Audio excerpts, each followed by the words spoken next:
Hello बच्चों, चलिए प्रश्न को पढ़ते हैं। यहाँ पर लिखा, रदरफोर्ड के परमाणु मॉडल की व्याख्या कीजिए तथा इसकी कमियों का उल्लेख कीजिए। तो चलिए बच्चों, इस प्रश्न की मूल अवधारणा को हम देख लेते हैं और इसमें देख लेते हैं कि ये जो अल्फा कण प्रकीर्णन का प्रयोग था बच्चों, ये क्या था हमारा अल्फा कण प्रकीर्णन का प्रयोग। तो इसमें बच्चों अल्फा कणों की एक सीधे किरण पुंज को जो है वो स्वर्ण धातु की बहुत पतली पन्नी पर बच्चों आपतित कराया गया उस पर। बच्चों उसके बाद फिर क्या होता है, फिर ये हमारे अल्फा कण जो है चारों ओर इस प्रकार से प्रकीर्णित हो जाते हैं। यहाँ पर देख लेते हैं बच्चों, तो बहुत पतली पन्नी होने के कारण बच्चों वह अल्फा जो कण वो आपतित होते हैं बच्चों, वो किसी एक ही परमाणु से संपर्क में आ पाते हैं बच्चों। तो यहाँ पर ये परमाणु का नाभिक हो गया इस प्रकार से। तो इस प्रकार से जो अल्फा कण इधर आ रहे थे सीधी रेखा में, तो अल्फा कण हमारे धनावेश थे बच्चों। इस प्रकार से अल्फा कणों पर धनावेश होता है। तो बच्चों जो अल्फा कण नाभिक के बिल्कुल सीध में आ रहा था वह वापस अपनी पथ पर वापस लौट आता है बच्चों इस प्रकार से। और जो थोड़ा दूर से आते हैं बच्चों, वो इनका इस प्रकार से विक्षेपण हो जाता है। अब पथ जो है विक्षेपित हो जाता है यहाँ पर इस प्रकार से,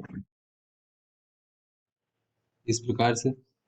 और कुछ जो है इस प्रकार से विक्षेपित हो जाते हैं बच्चों। तो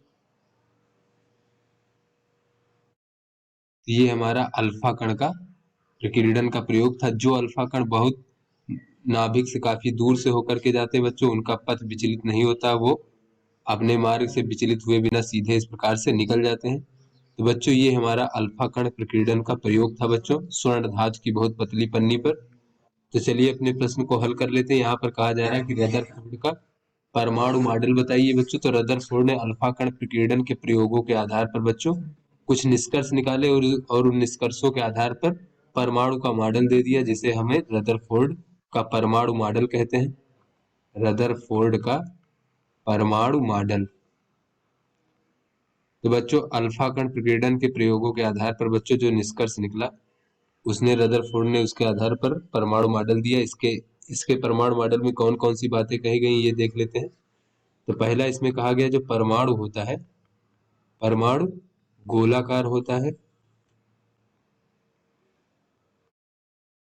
और जिसकी त्रिज्या जो है, इस परमाणु की त्रिज्या, जिसकी त्रिज्या लगभग 10 की घात -10 मीटर की कोट की होती है।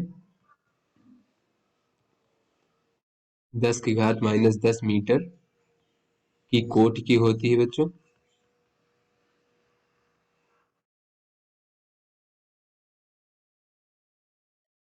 उसके बाद बच्चों इसमें बताया गया है कि परमाणु का जो कुल धनावेश होता है, परमाणु का कुल धनावेश, क्योंकि बच्चों जो धनावेश के पास से जो है बच्चों वहां पर जो अल्फा कण गुजर रहे थे उनके वो ज्यादा विक्षेपित हो रहे थे। जो धनावेश से दूर की ओर दूर से गुजर रहे थे बच्चों, वो कम विक्षेपित हो रहे थे। यहाँ से इन्होंने निष्कर्ष निकाला कि परमाणु का कुल जो धनावेश है और तथा इसका अधिकांश जो द्रव्यमान है बच्चों परमाणु का, इसका अधिकांश द्रव्यमान वो परमाणु के केंद्र पर,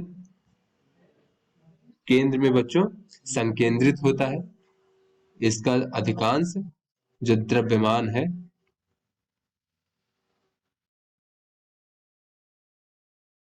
इसके केंद्र में बहुत छोटे आयतन में संकेंद्रित होता है।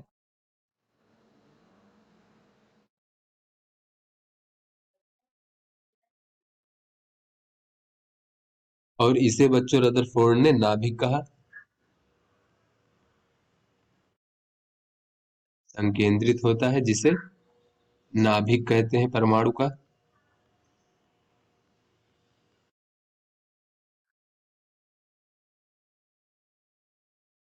उसके बाद बच्चों इसमें बताया गया कि नाभिक की त्रिज्या जो होती है, लगभग नाभिक की त्रिज्या ये बहुत कम होता है बच्चों, नाभिक का आकार परमाणु की तुलना में। तो नाभिक की त्रिज्या जो होती है वो लगभग 10 की घात -15 से 10 की घात -14 मीटर की कोट की होती है बच्चों, कोट की होती है।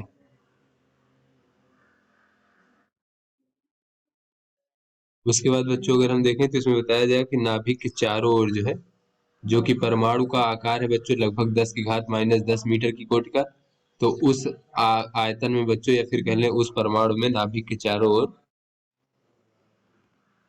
ओर जो इलेक्ट्रॉन है बच्चों, इलेक्ट्रॉन वितरित होते हैं। खोखले गोले में इलेक्ट्रॉन वितरित होते हैं, इलेक्ट्रॉन हमारे ऋणावेशित होते हैं, इलेक्ट्रॉन वितरित होते हैं।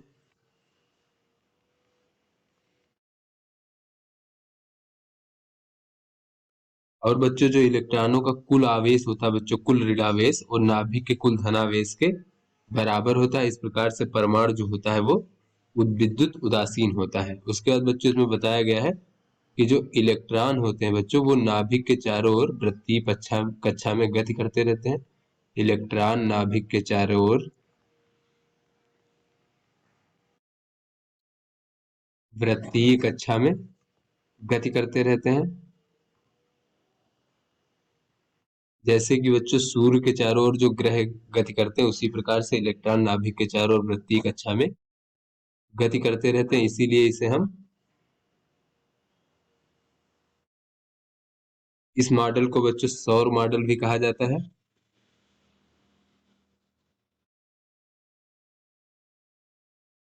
करते रहते हैं। और बच्चों वृत्तीय कक्षा में गति करने के लिए जो आवश्यक अभिकेंद्र बल होता है, वो इलेक्ट्रॉन और नाभिक के बीच में लगने वाले वैद्युत आकर्षण बल से प्राप्त होता है। उसके बाद बच्चों हम देख लेते हैं कि रदरफोर्ड मॉडल की कौन कौन सी कमियां रह गई थी। फोर्ड मॉडल की कमियां। तो बच्चों रदरफोर्ड मॉडल की मुख्यतः दो कमियां थी। पहली कमी यह थी कि यह मॉडल जो है परमाणु के अस्थायित्व की व्याख्या नहीं कर पाया बच्चों। परमाणु का अस्थायित्व, कि परमाणु अस्थाई क्यों है बच्चों यहाँ पर। तो रदरफोर्ड मॉडल के अनुसार जो है इलेक्ट्रॉन जो है नाभिक के चारों ओर वृत्तीय कक्षा में गति करता है बच्चों। तो इलेक्ट्रॉन नाभिक के चारों ओर वृत्तीय कक्षा में बच्चों गति करता है। तो वैद्युत गतिकी के अनुसार जो है गति करता हुआ जो आवेश है वो विद्युत चुंबकीय तरंगे उत्सर्जित करता है बच्चों। तो यहाँ पर हम देख लेते हैं कि वैद्युत गतिकी के अनुसार बच्चों कोई अगर आवेश गति कर रहा है, या फिर ये कह लें गतिमान आवेश, या फिर ये कह लें बच्चों त्वरित आवेश कहना ज्यादा सही रहेगा, क्योंकि जो त्वरित आवेश होते हैं उनसे विद्युत चुंबकीय तरंगे निकलती हैं बच्चों। तो ये वृत्तीय कक्षा में गति कर रहा है ये इलेक्ट्रॉन, तो इसमें अभिकेंद्र त्वरण होगा केंद्र की ओर। तो इस प्रकार से जो त्वरित इलेक्ट्रॉन है बच्चों, त्वरित इलेक्ट्रॉन या आवेश कह लें, लगातार वैद्युत चुंबकीय तरंगे उत्सर्जित करेगा बच्चों। तो वैद्युत चुंबकीय तरंगों के रूप में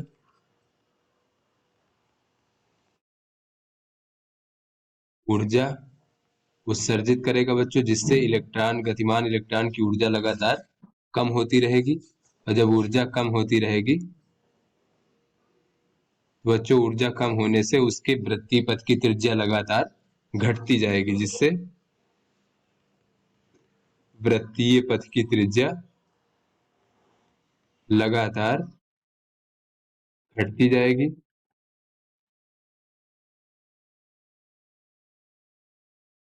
और बच्चों जब वृत्तीय पथ की त्रिज्या लगातार घटती जाएगी, तो इलेक्ट्रॉन जो होगा वो वृत्तीय पथ पर न चल के कुंडलिनी पथ पर चलता हुआ अंत में जाकर के नाभिक में गिर जाएगा बच्चों। कुंडलीय पथ पर चलता हुआ अंत में बच्चों परमाणु के केंद्र में जो नाभिक है, नाभिक में गिर पड़ेगा। और बच्चों जब इलेक्ट्रॉन नाभिक में गिर जाएगा तो हमारा परमाणु अस्थाई नहीं रहेगा। किंतु बच्चों वास्तव में तो हमारा परमाणु अस्थाई होता है। तो इस चीज की व्याख्या जो है रदरफोर्ड मॉडल द्वारा नहीं किया जा सका बच्चों। तो यहाँ पर बच्चों ये हमारा नाभिक इस प्रकार से, जब इलेक्ट्रॉन की त्रिज्या लगातार इस प्रकार से घटती जाएगी तो ये कुंडलिनी पथ पर चलता हुआ अंत में बच्चों ये नाभिक में गिर जाएगा, जिससे कि परमाणु अस्थायी नहीं रह पाएगा।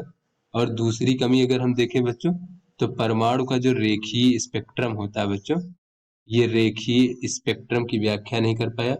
किस प्रकार से बच्चों, यहाँ पर देख लेते हैं।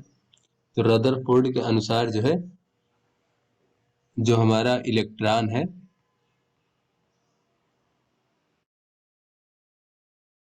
वो लगातार उसकी त्रिज्या, पथ की त्रिज्या लगातार बदलती रहती है। तो बच्चों जब त्रिज्या बदलती रहती है तो उसकी घूर्णन आवृत्ति भी लगातार बदलती रहती है। अर्थात बच्चों यहाँ से हम कह सकते हैं कि रदरफोर्ड मॉडल के अनुसार परमाणु जो है, परमाणु सभी आवृत्तियों की का विकिरण जो है उत्सर्जित करेगा, या फिर ये कह लें बच्चों, परमाणु द्वारा जो उत्सर्जित स्पेक्ट्रम है बच्चों, परमाणु द्वारा उत्सर्जित स्पेक्ट्रम सतत होगा, क्योंकि बच्चों ये लगभग सभी त्रिज्याओं में जो है गति कर सकेगा, और सभी इसकी घूर्णन आवृत्ति का मान कुछ भी हो सकता है बच्चों इस प्रकार से। तो वो सभी आवृत्तियों का जो है, इस स्पेक्ट्रम जो है सभी आवृत्तियों का विकिरण उत्सर्जित करेगा, जिससे कि उससे जो प्राप्त स्पेक्ट्रम होगा बच्चों वो सतत होगा। किंतु बच्चों वास्तव में जब प्रयोगों द्वारा प्राप्त किया गया, किंतु वास्तव में जो परमाणु का स्पेक्ट्रम होता है बच्चों वो सतत ना होकर के रेखीय होता है, यानी कुछ निश्चित आवृत्तियों के ही विकिरण उत्सर्जित करता है परमाणु। तो इस चीज की व्याख्या जो है रदरफोर्ड मॉडल द्वारा नहीं की जा सकी, किंतु वास्तव में परमाणु का जो स्पेक्ट्रम है वो सतत ना होकर के रेखीय होता है बच्चों, जिसकी व्याख्या रदरफोर्ड मॉडल द्वारा नहीं की जा सकी।